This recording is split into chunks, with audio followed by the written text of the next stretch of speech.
පැහැදීමෙන්මයි. බුදුරජාණන් වහන්සේ සරණ ගිහිල්ලා ධර්මයේ සරණ ගිහිල්ලා සංඝ රත්නයේ සරණ ගිහිල්ලා පංචශීලයේ රැක ඉඳලා ඒක සීකරගෙන ඉඳලා පැන්නොත් මනුස්ස ලෝකෙකට නෙමෙයි කෙලින්ම දිව්‍ය ලෝකෙකට යන්නේ. ඒතරම් උතුම් ඒක. ඉස්සර හිටියා රත්තරන් පාට ශරීරයක් තියෙන කුමාරයෙක්. මේ කුමාරයා තරුණ වියේ දෙනකොට මගදී මහා මාත්‍ය වස්සකාර අමාත්‍යය හිතුණා මේ කොල්ලා හොඳයි අපේ කෙල්ලට යෝජනාවක් යවුවා. ඊට පස්සේ මේ කොල්ලා කිව්වා මං කහාද බඳින්න කැමති නෑ. මං හරි ආසයි සිවුරට කියලා. ඔය පණිවිඩය ගිය ගම මහමෙතිනේ. මහමෙතිට ඒක මේ මදි පුංචි කමක් කොට. තොට සිවුර හිතට හිතුණා. ඊට පස්සේ ටික කාලෙකින් මෙයා සාරිපුත්ත මහ රහතන් වහන්සේ ළඟ මහාන වුණා. මහාන වුණාට පස්සේ හරි කීකරුයි උපස්ථාන කරනවා. දවසක් සාරිපුත්ත මහ රහතන් වහන්සේට බඩේ කැක්කුමක් හැදිලා බෙහෙත් සොයාගෙන පින්දපාත යනවා. අර පුංචි සාමණේරයන් වහන්සේ. පුංචි කිව්වට අවුරුදු 16 17ක තරුණ සාමණේරයන් වහන්සේ.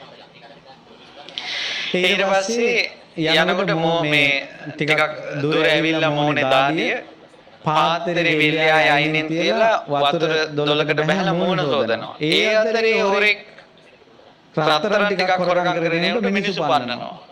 අර හොරා අර පාත්‍රේ දැම්මනේ මේක. දාලා හොරා පැන්නා.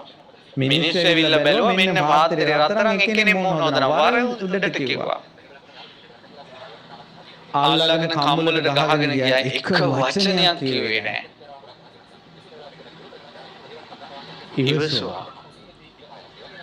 ආ දෙක අල්ලගෙන දැන් බඩුත් එක උරු ආවෙලා. ආ හාමුදුරුවෝ හාංක විශ්ියක් දන්නේ නෑ.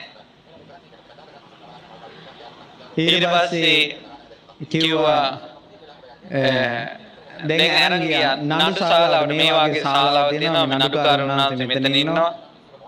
අනිත් අමාත්‍යවරු දෙපැත්තේ ඉන්නවා අරින් එනවා. එනකොටම නඩු ආසනේ ඉන්නේ වස්සකාර. අර කලින් කේස් එක. එමෙයාගේ දුවනේ බන්දලා දෙන්නේ ඉතින්. ඈතින් එනකොටම නඩුව අහන්න නැතුවම තීන්දුව දුන්නා. කොහොඹ උලේ තියලා ඕක මරපන් කිව්වා. නඩු තීන්දුව දීලා ඉවරයි ළඟටවත් ආවේ නැහැ. කොහොමද? ඉවසාගෙන හිටියා. වචනයක් කිව්වේ නෑ. ගිහිල්ලා කොහොඹුලේ ඔක්කොම ඇඳුම් අයින් කරලා කකුල් දෙක තැරි ගහලා කොහොඹුලේ ඉඳෙව්වා. චර ගාලා දැන් යනවා බඩ ඇතුළට. ඒතරේ වේදනාව වශයෙන් හිතෙනවා අනේ මගේ ගුරු හාමුදුරන්ගේ බඩේ කැක්කුම කොහොමද දන්නේ නැහැ.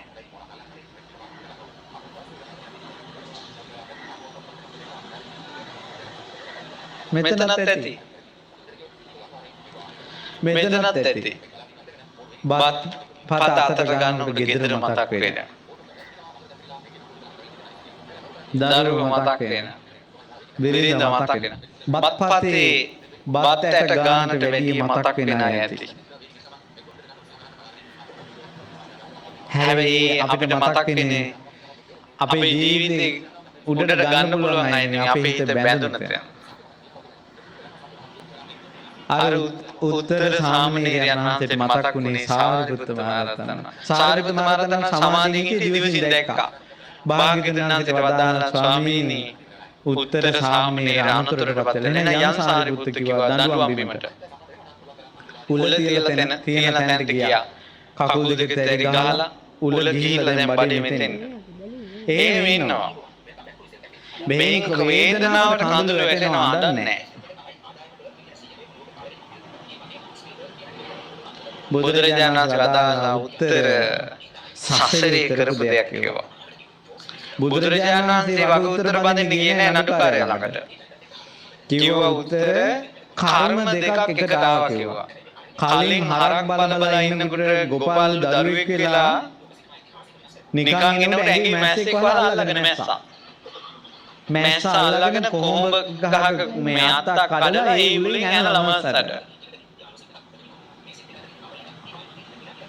දවසක් අම්මත් එක්ක රන්නුවේ ඉඳලා අම්මට කියලා තෝ උලේ තියෙනවා. ඔන්න ඔය වචනේ අර කර්මේ නිසා උත්තර බොහෝ කාලයක් ඔබ උලේ ඉඳලා මැරෙනවා කිව්වා. පුතා ඉවසපන් කිව්වා. මේ සසරට කලකිරියන්නේ කිව්වා.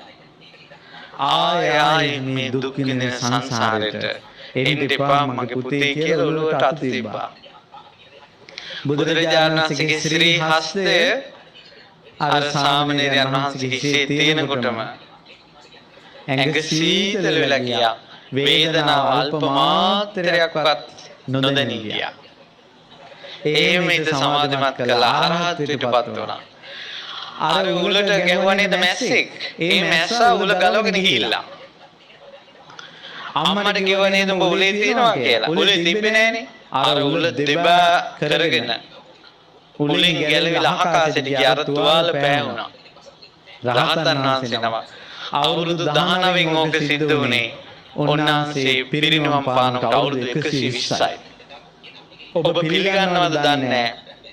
කර්මය කියලා එකක් අපේ පිටිපස්සේ එනවා කියලා. පිළිගන්නවා නම් සැනසෙල්ලක් තියෙනවා.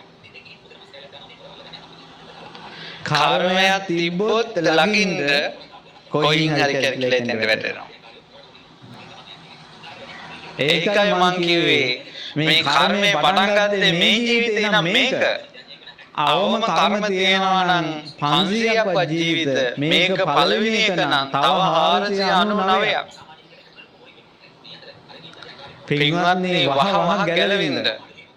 කච ගා ඉඳලා හරියන්නේ නැහැ මේකේ. මස් මාළු කා ඉඳලා හරියන්නේ නැහැ. පුළුවන් නම් ඒක කරගෙන ගියට කමන්නේ නැහැ. නමුත් ඒකෙන් සුද්ධියක් නැහැ. එහෙනම් මේ හරක් ඊළඟට ඔය සත්තු දීපව මස් කනවේ මැරිච්ච ගමන් යන්න බෑ සුගතියේ. ආරේ මනසෙක් පිරිසිදු වෙන්නේ නැහැ. මිනිස්සු කිලි කියලා කියනවා මෙච්චර මේ බත්පතකට ගන්න කරවල කෑල්ල. මේ කිලෝ 60 70ක මේ කිල්ල අර හෙටරන් යනවා මෙහෙට යනවා. ඒවා කිලි නෙවෙයිද? වැරදුනා. ඒක වැරදි පාර. හරි පාර තමයි පැහැදිලිව. තුනුරුවන්ට පැහැදිලි උත්තම කෙනෙකුට පහදින්න.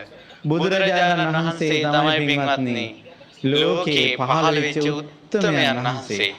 උන්වහන්සේ මහා කරුණාවෙන් ලෝකෙ දිහා බලලා පිහිට වෙන්න පුළුවන් කාට දෙක කෙනාට පිහිට වෙනවා. ගොඩාක් අය සසරින් එතරට වැටියා. ගොඩාක් අය සසරින් එතරට වැටියා.